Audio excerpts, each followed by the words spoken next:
There were literally moments where I was reading it and I had to put the book down and just say, damn, that was an amazing sentence.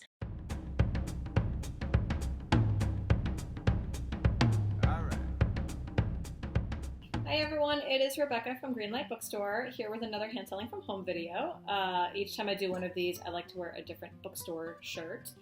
Today I'm wearing a shirt from Browse About Books in Rehoboth Beach, Delaware. It is a store I really admire, so I wanted to represent. And now on to the book I want to talk about. So Ask Again Yes by Beth Keane. This was published by Scribner. It is out in paperback now. I highly recommend that you take a look at this book. It is very readable, very human. It is what I call a domestic novel. The explosive drama, the humanity, it makes for some pretty darn good reading. It is set in a suburban working class town outside of New York City. It is about the relationships between these two families. It's their day-to-day lives, knowing each other, little bits of domestic minutiae, the everyday life stuff. About growing up and coming up together, but it also has like the complex ways that neighborhoods and neighbors interact with each other. You know, we all think that we have privacy, but really, living next door to each other over the years, you know, we end up knowing more about each other than we might let on. We hear each other's business, it gets complicated, right? So a lot of this book has to do with the interplay between the characters in these two families.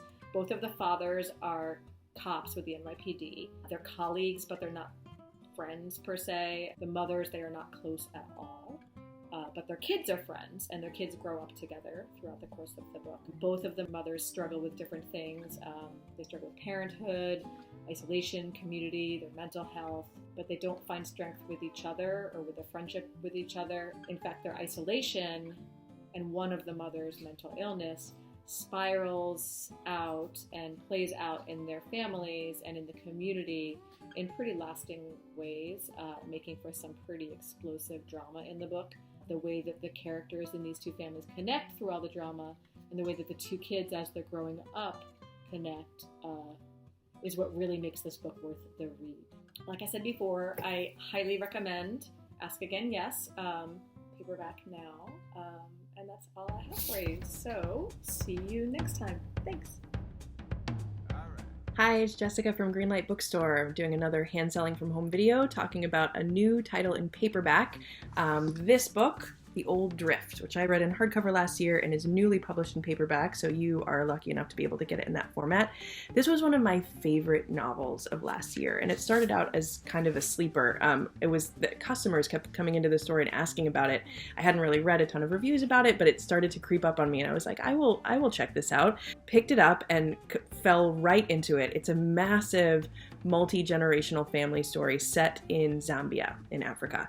And the characters are an intersection of English and Italian and Indian immigrants and native Zambian people, 4 generations worth, sort of 3 different intersecting families in this sort of massive multi-part story. Its structure is one of my very favorite ways to sort of put together a story, which is that it's a number of freestanding but intersecting stories. So each chapter is sort of its own self-contained narrative about one of the characters or one of the families. And then they're connected by this kind of Greek chorus, and you figure out who's speaking in the Greek chorus as you go along. And I don't want to give too much about it away. It's very buzzy and connected to the locale. But as the story goes along and these different narratives sort of build on each other and you start to see the characters recur and see all of them through each other's eyes, it becomes this incredible history of Zambia.